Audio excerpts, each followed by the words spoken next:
Good afternoon, everyone, and welcome to Go AI! Yeah! All right, quite an excited group we're having today. So welcome to Adapt to the 5 Engineering Shift AI Demands. And we want to start saying thank you. We know that there are like many amazing things going on. Thank you. You being here, it Thank truly you. matters to us. Thank you. So I am Angelica Ufa, co-founder and CTO at Modelita, Salesforce implementation partner, located here in the States and also in Uruguay, South America. Salesforce MVP, Databaser co-leader. And I am sharing the stage with my fellow co-CTO, Abraham Lloyd. Hey everybody, so I'm CTO of PureNova. We are an ISV partner here in the Salesforce ecosystem. So what we're going to be doing today, we're going to be walking you through how we start adopting AI into our delivery process. So we're going to talk to you about the journey that we follow, the things that we did great, and the things that require a bit room or have a bit room for improvement. Then we're going to be talking about the 5 disciplines or shifts that we learn along the way that matters. And then we're going to finish up by sharing with you what we think are the new roles that, again, engineering teams need to be delivered in this agentic context, the skills and the mindset that we need. So, the journey. It goes back to last year at the very beginning where we're using AI tools, as an alternative to Google search. Then we start working with prompts pretty much to assist developers or engineers with basic tasks like answering some questions or doing research or, giving a piece of code and asking, hey, how can I do this better? The next thing that we did was to start using copilots and integrate them to the tools that we are using in our current workflow. Pretty much, we did 3 things. We connected it to our repository, to the documentation that we have, and also to the task management tool. We use Atlassian, so that was Confluence pretty much, and Jira. The next step was to start working with skills and personas development. What are skills? Okay.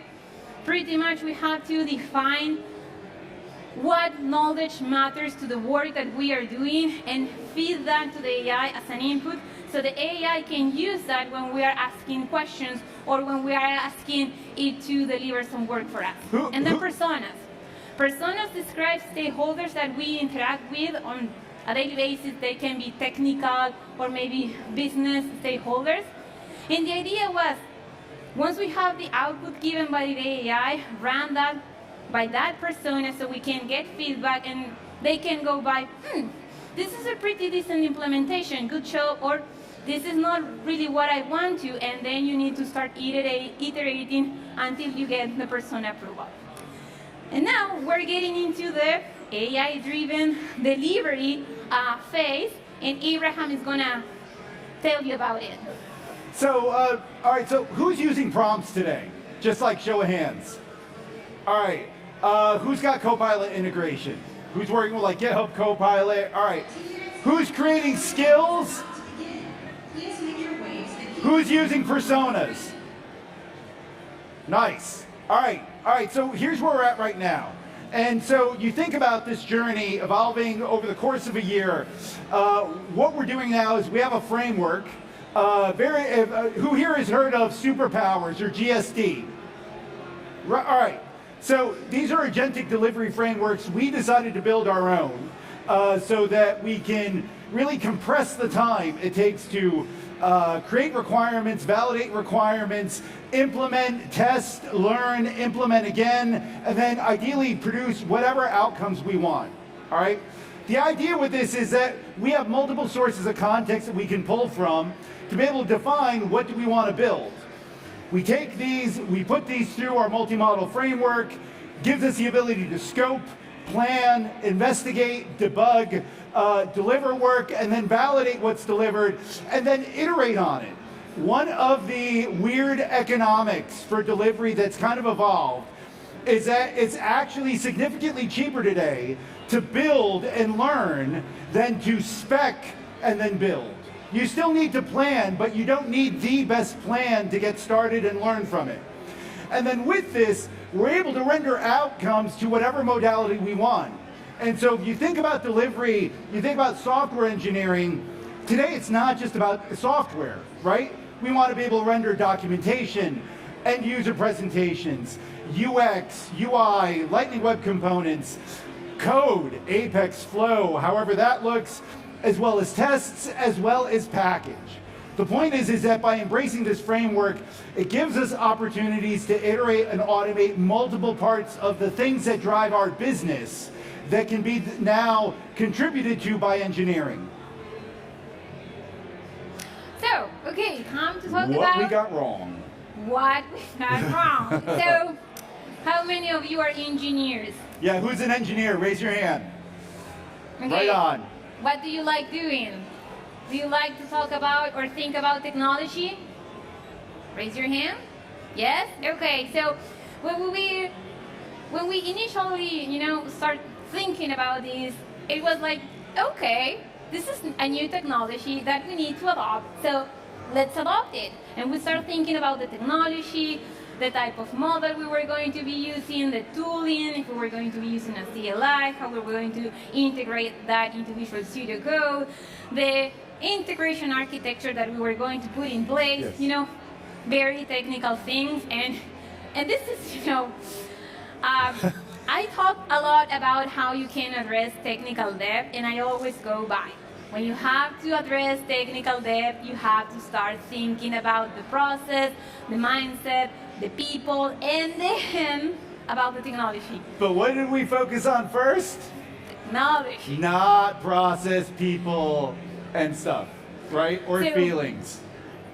Well, look.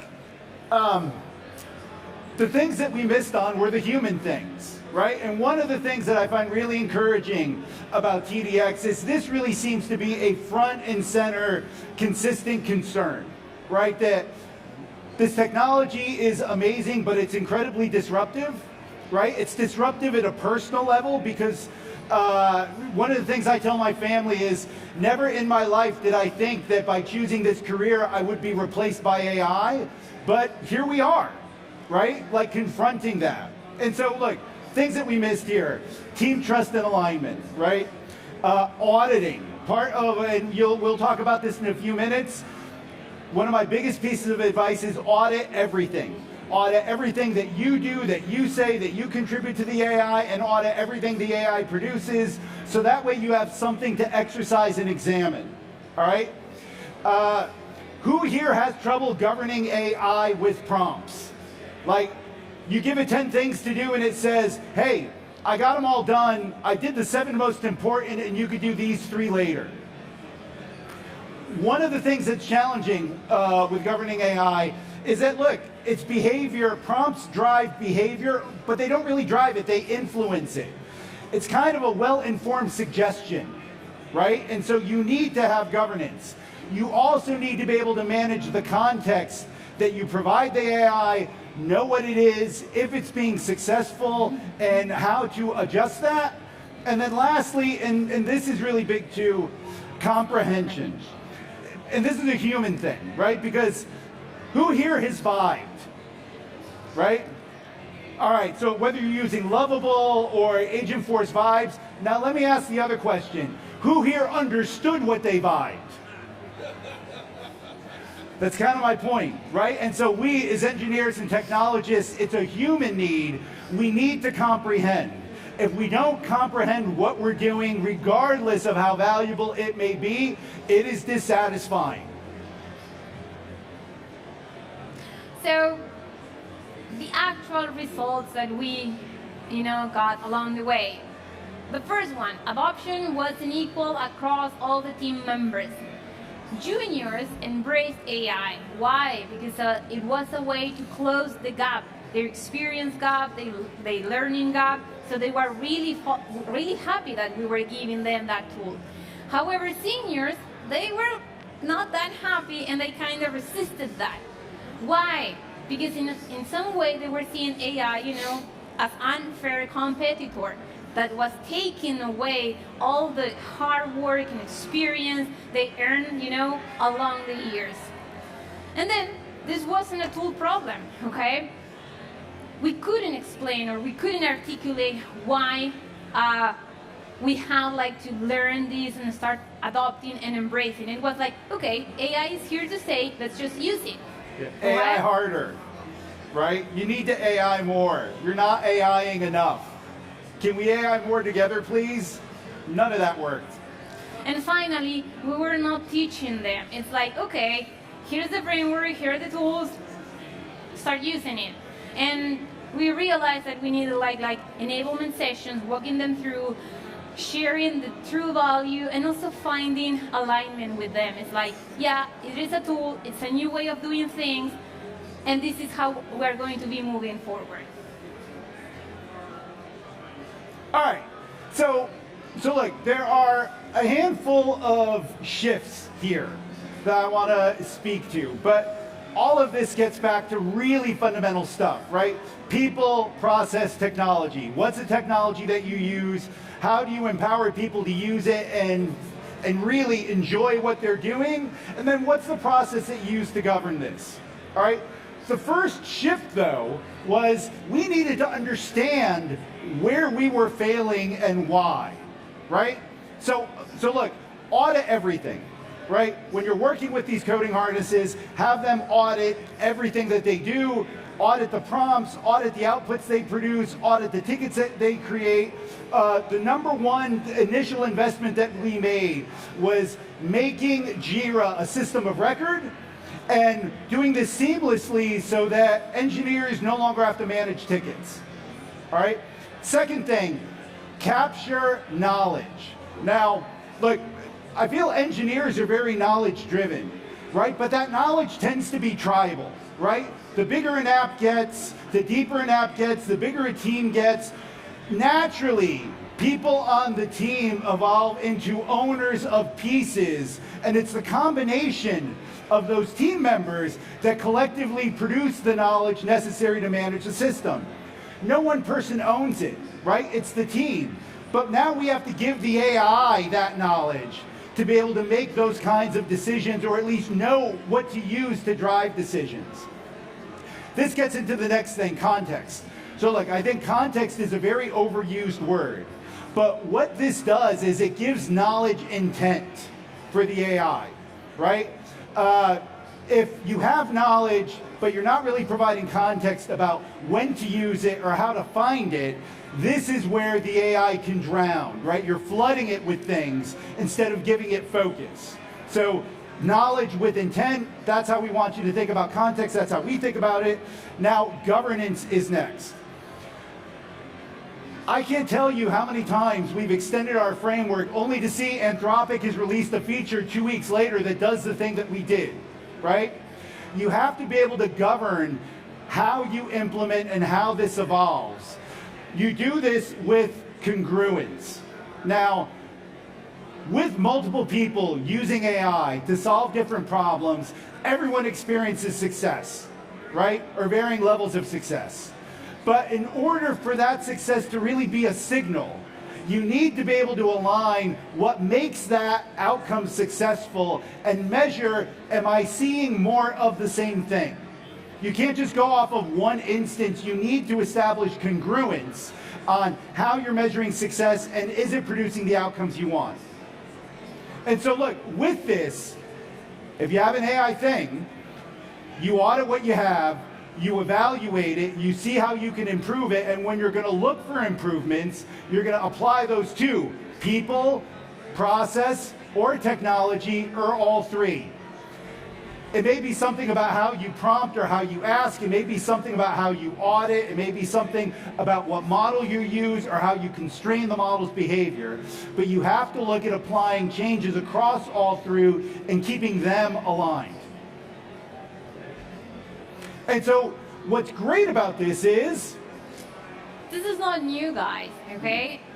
While the context that we are operating, it's new, the things that we are showing you right here, it's something that we've been using for years, okay? When it comes to people, we need to find alignment, we need to train them, we need to assign ownership. Who is gonna be doing what in this new context? Who here manages people? Raise your hand. All right, sigue. So the process, we need to audit, replicate, improve, then make any decision if we want to keep going through that path. And the main difference right here is like in the past, all these steps may take longer, but now we're accelerated by AI.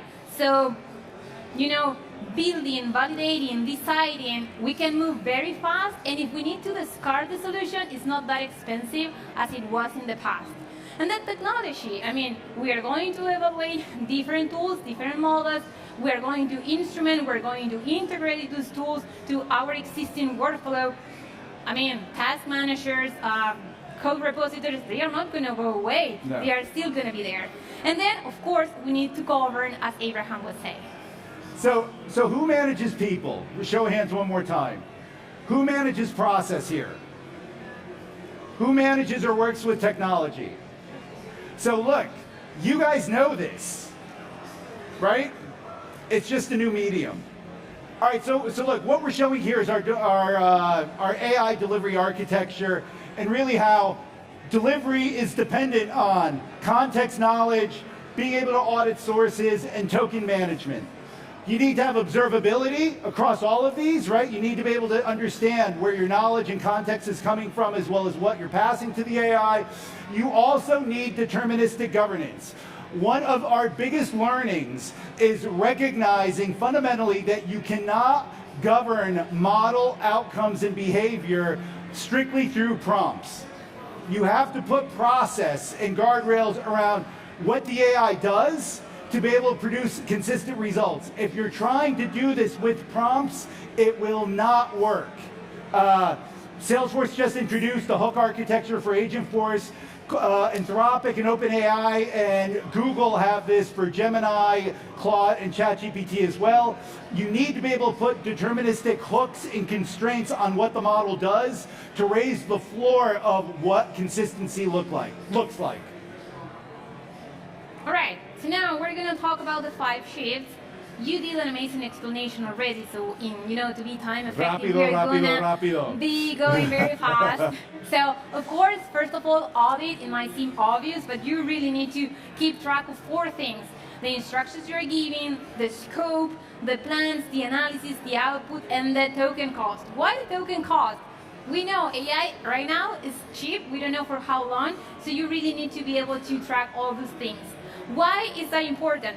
Because with AI, 2 things can happen. You can get a really good outcome or a really bad one. In any cases, you want to be able to work backwards and understand everything that you need to avoid the bad results, but keep getting the good ones, okay? All right, so look, knowledge. Capture knowledge from everywhere.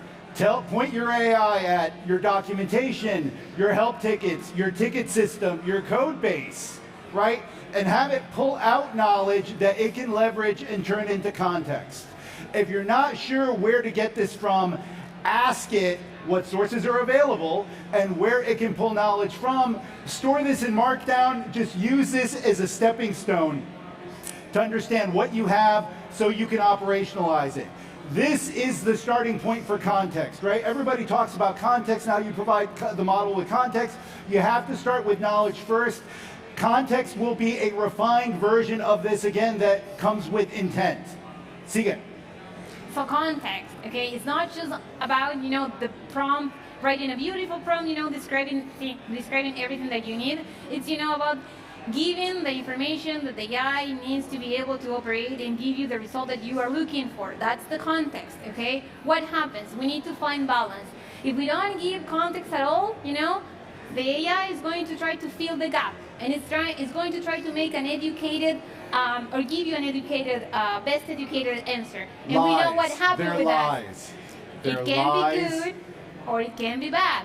And then if we drown the AI with a lot of context, it's going to lose focus, it's going to take a lot of time to give you a good answer, it's going to burn credits like in a way that you don't want to do that, so you need to find the balance. And also, if you're working with multiple projects, different code bases, what can be good context for one project might not be the ideal one for the other one. So that's also part of the learning that you have to do. All right, governance. you have to think about governance in two ways. Governance for the team and how they leverage AI, because you want to have consistent experiences that you can learn from. You also want to govern the AI, right? And so look, the more I use this, the more I believe that, look, this thing is just the smartest 10-year-old on the planet. It's still a 10-year-old, right? And so you have to give it rules, you have to give it guidance, you have to reprimand it and tell it when it did things wrong, and when it did something wrong, you have to ask it, why did you do that? What made you do that, right? Very simple common sense questions. Yeah, we need to parent the AI. And then finally, conversions, okay? You're going to produce individual results, but at some point you have to integrate them. So you have to ensure that when that happens, the system is not going to break or is going to start behaving in a way that you don't want to. And now, the roles. Yeah, in 16 seconds. Actually, we'll take a minute more. All right, so one of the things that came up with our engineering team was, what's my job gonna be like? Right? And look, we didn't have good answers for this, but what we did is we mined 3 months worth of JIRA tickets related to when we were building our agentic framework, and we said, hey, what are the jobs that have come out of this, right? This is what they were. Cost engineer. You need to know what your token spend is, and more importantly, you need to know what your token usage is, right? Because this directly speaks to the effectiveness of your context. Knowledge engineer. Where do I get all of the sources of data of knowledge from across the different assets I have? Context architect. How do I take the knowledge I have and align it with the needs of the model for how I'm using it to produce the best results? Quality governor. How do we know that this is actually producing good work, right? Who wants to vibe without comprehension, right? You need comprehension to be able to measure quality.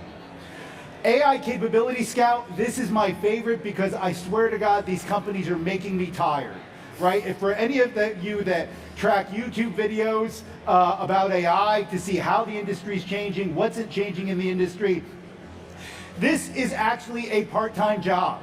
Just keeping track with how quickly the models are evolving, because guess what? They're writing themselves. All right, so they're operating at a completely different schedule and scale. And then lastly, delivery system architect. We have this framework, we call it Cadence. Someone has to own it, right? And so you need someone who looks at the engineering team as a set of customers, who looks at the outputs that get created and whether they're serving the outward-facing customers, and can treat this like a product. And now it's about the mindset. These are the new traits that engineering team members should exhibit to be able to success in, this new agentic world. We have many. I'm going to tell you which are my two favorite. It's curiosity. You really need to start, asking questions. Sometimes we operate under some constraints and we're afraid of asking things, even when we're talking to our own AIs. Don't do that. Just ask. Yes. It's not a silly question. Fearless about questioning. And then challenge. A lot of people, go by, oh, ChatGPT or Claude told me this, so it has to be right. No, please don't do that. Most of the time, they might not be correct. So Lies. Challenge the outcomes, verify, validate until you feel comfortable they are okay. So now, that's the mindset.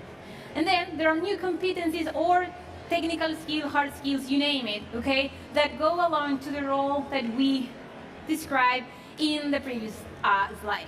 You really need to know, about the type of knowledge that you're going to be sharing, how you're going to be managing the context switching. Context switching because you may have different agents working at the same time, so you need to be able to manage who is doing what, okay? And also, it's how are you going to be sharing the context? So that is my two favorites as well. So, what can you do starting tomorrow? Very quickly, Abraham, in 10 seconds. All right, so look, if you're working with AI and you're like, hey, this isn't quite right, this went a little sideways, how can we improve this?